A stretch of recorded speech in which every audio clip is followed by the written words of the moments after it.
Pada video kali ini kita akan bahas bagaimana caranya mengidentifikasi divergence atau potensi pembalikan arah reversal pullback up dan pullback down. So, stay tuned.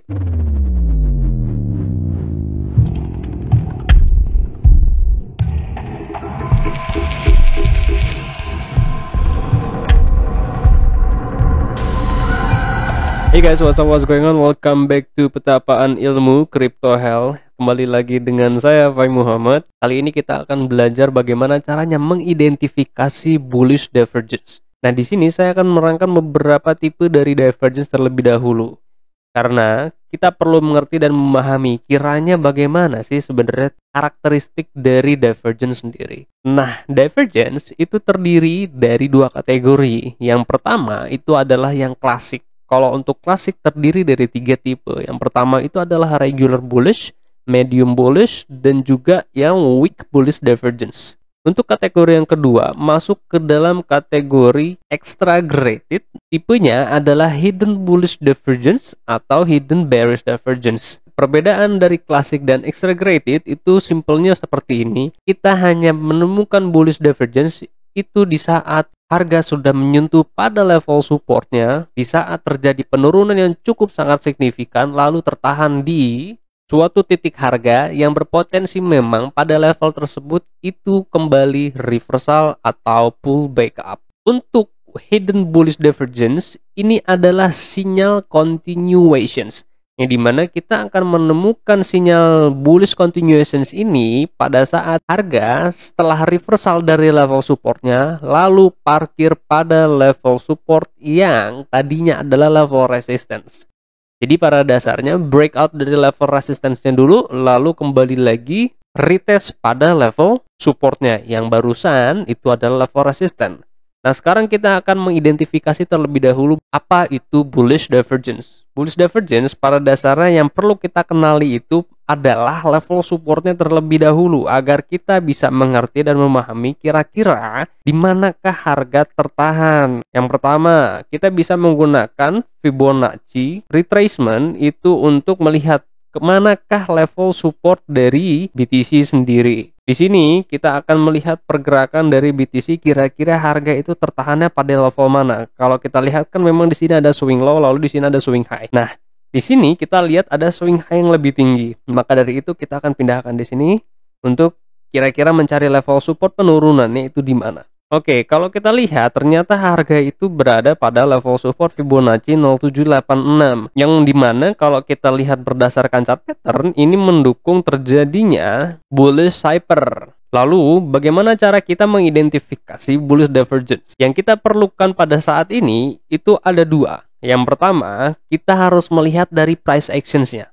Lalu kita membutuhkan untuk melihat dari indikator. Kita bisa menggunakan Relative Strength Index atau RSI dan juga MACD. Basically, kalau saya pribadi menggunakan juga stokastik dan stokastik RSI itu hanya untuk supporting. Di saat memang pada RSI dan MACD itu tertera atau memberikan sinyal bullish divergence, maka stokastik dan stokastik RSI ini hanya untuk mendukung. Kira-kira pada MACD dan RSI itu memang betul tidak ada bullish divergence. Kalau di stokastik dan stokastik RSI ada, maka RSI dan MACD ini betul-betul valid memberikan sinyal bullish divergence. Di sini yang kita perlu perhatikan itu adalah pertama, di saat kita melihat harga menurun menuju ke level support, kita akan melihat karakteristik candle atau price actions yang akan sedikit ngerem ya. Istilahnya seperti itu, dia agak sedikit ngerem di level-level support seperti 0618 ini atau 0786. Yang dimana kalau kita lihat pun dari RSI dan MACD ini memang sudah tampak berada pada level oversold atau jenuh jual. Maka dari itu kita bisa simpulkan bahwasanya market sudah mulai kembali lagi memperhitungkan untuk membeli BTC. Dan disinilah karakteristik dari bullish divergence. Yang biasanya kita akan lakukan atau kita sasar itu adalah level-level swing low. Level-level swing low inilah yang kita akan sering lihat dan identifikasi kira-kira pada level support manakah yang memang ada bullish divergence. Swing low 1, dan swing low 2. Biasanya kalau memang teman-teman masih sedikit agak sulit untuk menentukan kira-kira bener nggak sih bullish divergence-nya ini pada indikatornya, kita menggunakan ALTV untuk membantu kita mengidentifikasi pada indikator. Nah, setelah itu kita akan berikan tanda seperti ini untuk membantu kita melihat adanya sinyal bullish divergence. Lalu kita akan fokuskan pada RSI. Nah, pada RSI yang kita sasar itu yang mana? Kita melihat di sini garis oscillator itu sudah berada pada area 30 RSI, yang dimana secara teori seperti yang gue bilang barusan di awal, maka pasar sudah mempersiapkan untuk membeli BTC kembali. Nah, yang kita sasar itu adalah lower dari oscillatornya ya. Di sini ada lower 1, lalu di sini ada lower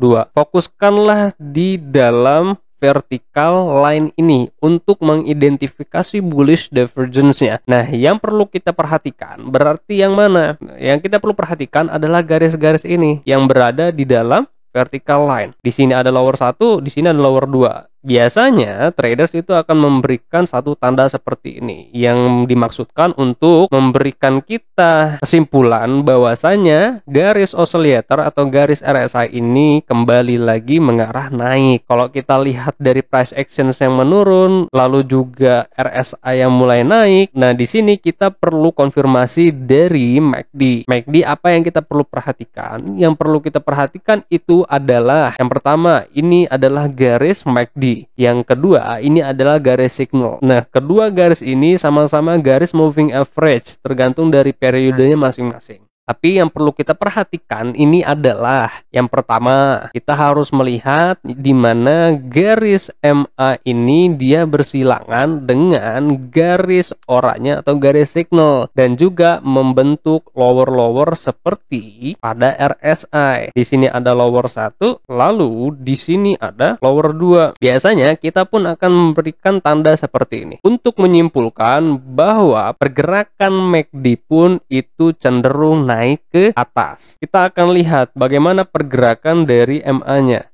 Nah, pergerakan dari MA-nya pun tetap ikut naik. Juga, selain kita melihat sinyal dari bullish divergence pada MACD-nya yang berada pada ruangan vertical line ini, kita perlu memperhatikan juga histogramnya.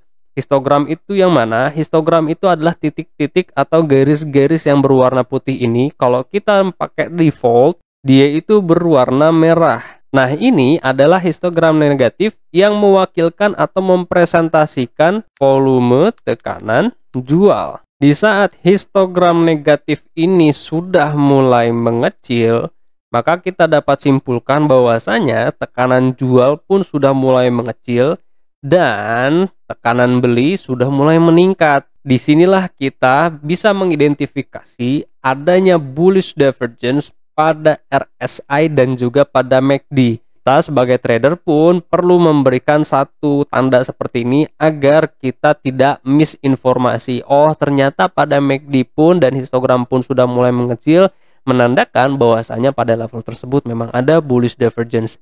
Di saat ada bullish divergence pada level ini, maka traders bisa menyimpulkan bahwa akan terjadi reversal dan bersiap-siap untuk taking positions atau taking long positions ke target selanjutnya. Nah, kira-kira entry level yang cocok dan sesuai untuk kita entry di saat ada bullish divergence itu di mana? Kalau saya pribadi, berhubung saya trading menggunakan harmoni, maka saya akan melihat beberapa level-level yang perlu kita perhatikan, yaitu mungkin saja Fibonacci 0786 yang dimana memang membentuk satu pola di sini ya. Ini adalah pola bullish pattern, tinggal kita sesuaikan dengan si rasio-rasio yang ada. Nah, berarti kita akan pasang jaring di Fibonacci 0786 ini sebagai level entry. Dengan stop loss, kita lihat saja level support terdekat itu di mana. Berarti kalau kita lihat di sini ya ada level support atau bisa menggunakan Fibonacci lagi, berarti 886 sebagai level support terdekat juga untuk mendukung stop loss kita. Nah, disinilah kita bisa entry atau kita tunggu breakout, itu pun nggak jadi masalah.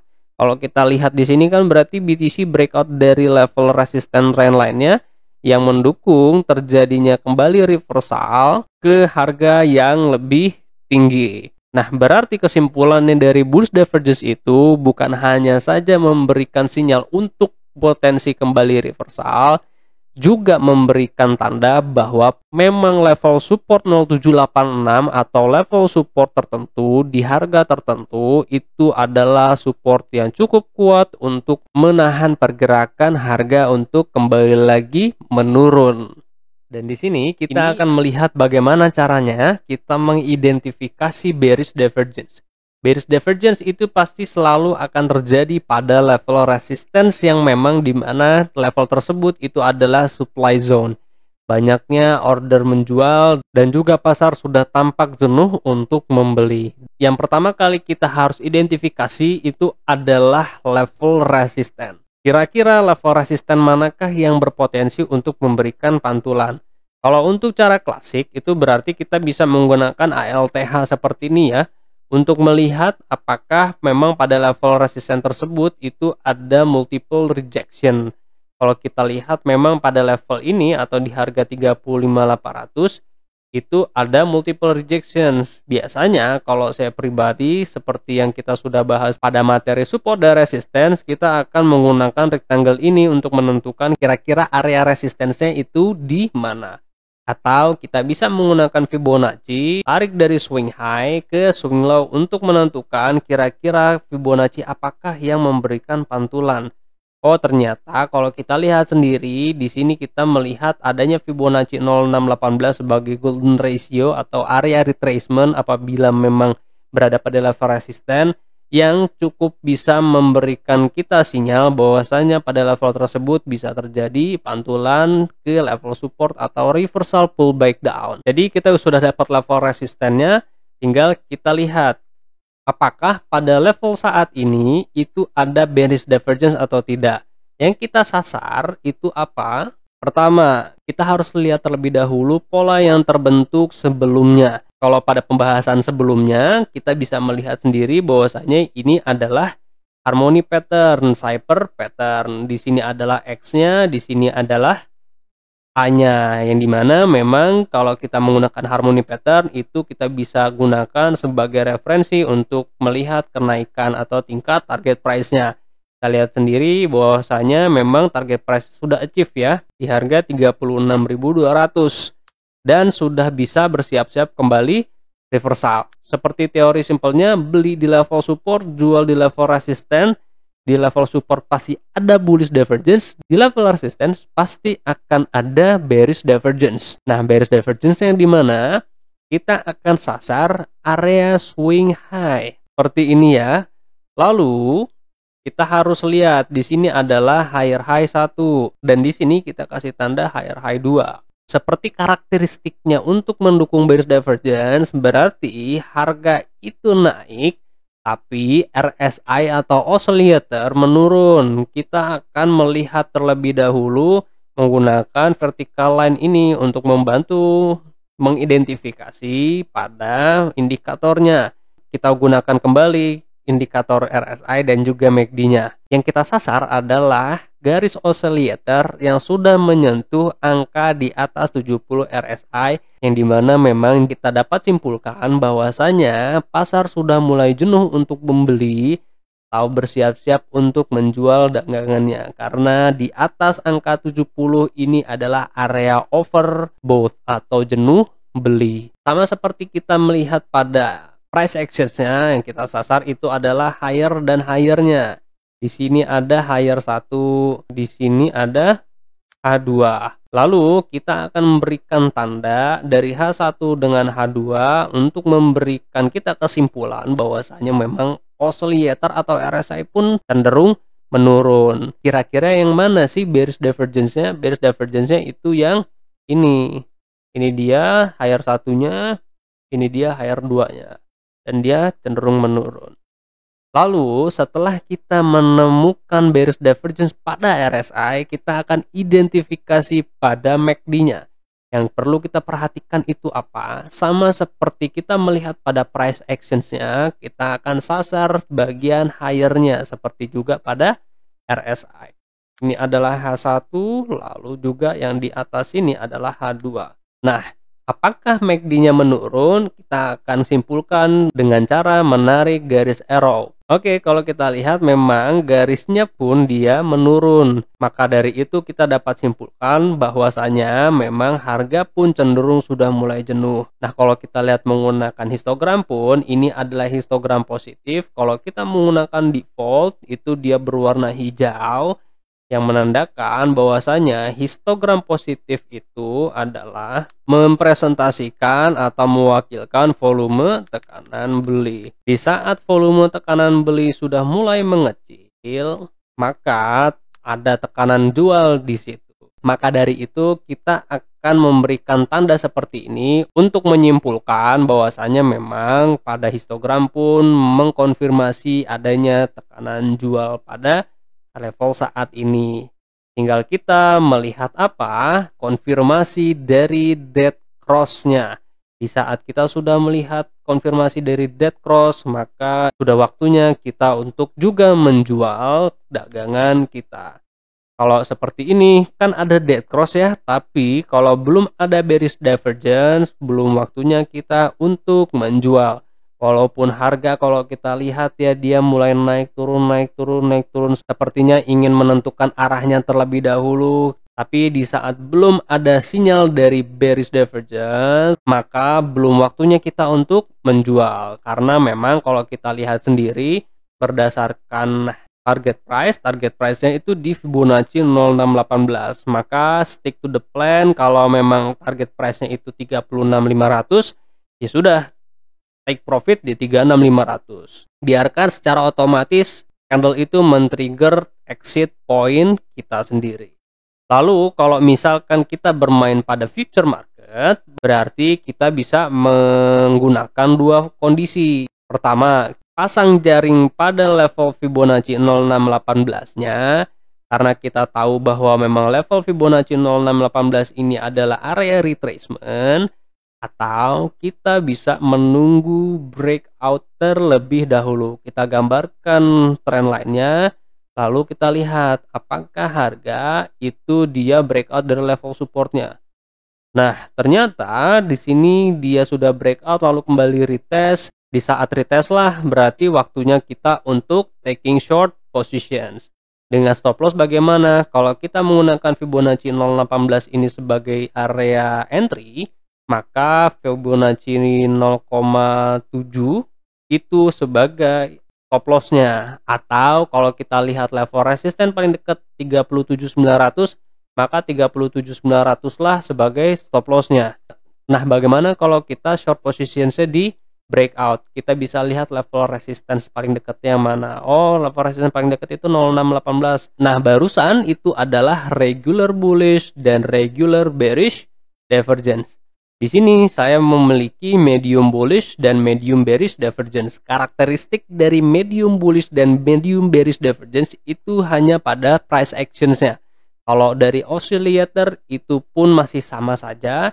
Seperti yang regular bullish, karakteristiknya dia naik, oscillatornya juga naik. Lalu kalau kita lihat pada bearish-nya, oscillatornya turun, dan juga pada oscillator medium bearish divergence pun turun. Dan yang membedakan itu adalah kita akan menemukan double bottom atau double top. Itu dia perbedaannya. Kalau kita lihat yang regular itu dia swing low bertemu swing low yang lebih rendah atau price action yang menurun. Kalau medium bullish itu dia price action yang mendatar. Yang dapat kita bisa simpulkan bahwasanya chart pattern yang terbentuk itu adalah double bottom. Kalau kita lihat medium bearish divergence, maka chart pattern yang terbentuk itu adalah double top. Ini adalah materi dari bullish dan bearish divergence part 1. Saya akan kembali lagi menerangkan weak bullish dan hidden bullish pada part 2-nya. Stay tune di playlist Petepaan Ilmu. Semoga video ini membantu teman-teman. Saya Fai Muhammad. Kalian jangan sakit-sakit sehat terus karena sehat itu mahal. I'll see you guys on next video. Peace out.